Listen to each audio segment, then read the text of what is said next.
Howdy, howdy ho. I'd like to just take a moment to appreciate the fact that Biomutant has an actual finger gun.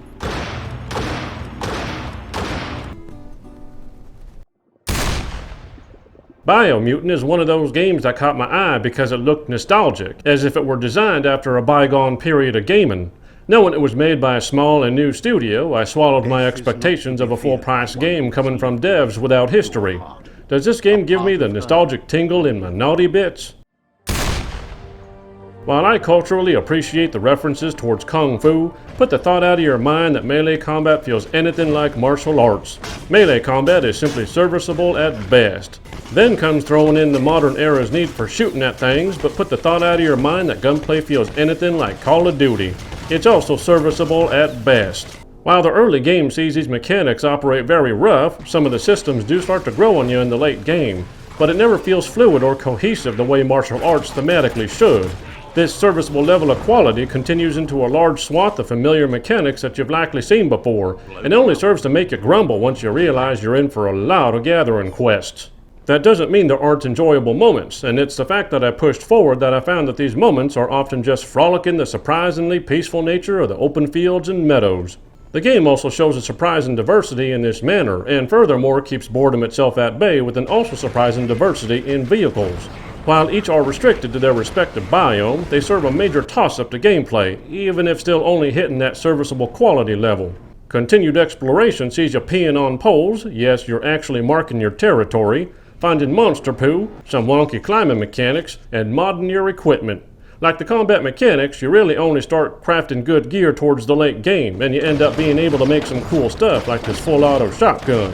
And finally, core game world mechanics include a karma system that honestly seems geared towards light, and uniting tribes in which I can't exactly tell how it pans out because I ended up accidentally persuading them all before I hit the home stretch. Completing all the main quests saw the credits roll in about 15 hours. Based on how my ending went, I'm sure there are multiple endings, but also based on the quality of gameplay, I'm rather disinterested in going back in, and the amount of side quests I did made the game relatively easy to complete. Having said that, I was still surprised by the size and scope of the open world, which is considerably large despite being made by a small team, and is ripe with things to do for completionists. A lot of this extends to better late-game equipment, but I can't deny it seems a lot of work was put into trying to compete with the best of open worlds merely to justify the full $60 price tag. That does segue into the next section rather well, though. Let's start with the most important thing. Turn the narrator down all the way. Thank me later. The game world itself is, as aforementioned, rather diverse, and frolicking through its fields feels a lot like reading a nostalgic nature storybook with my eyes. Its scope is massive for such a small dev team and is quite accessible. This results in some interesting and decent monster designs as well. Unfortunately, despite this artistic beauty and solid world design, it demonstrates obvious drawbacks such as draw distance issues and an unstable stutter and frame rate.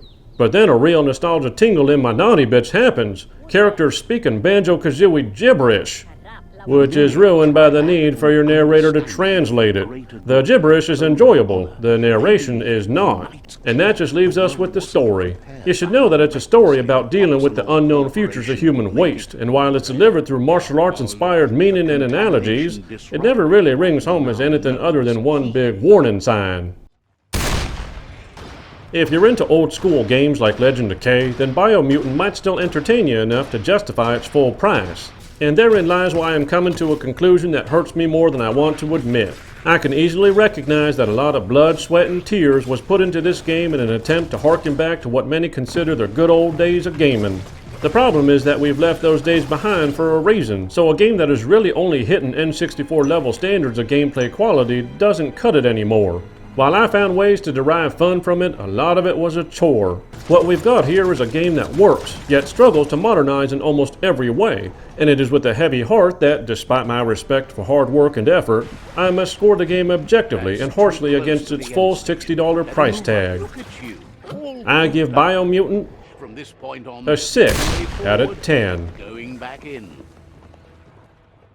See you next time on the Gaming 5.